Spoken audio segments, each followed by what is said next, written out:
Hello everyone. Today we talk about how to fix the app of SuperVpn. Here we go to settings.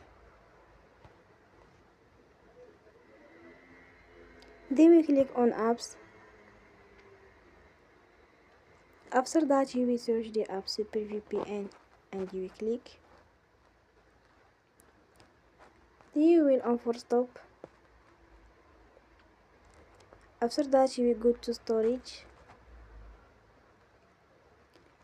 Then we click on clear cache. We go to Play Store. Then you will update your app. Don't forget to support us by like and subscribe. See you next time and thank you for watching.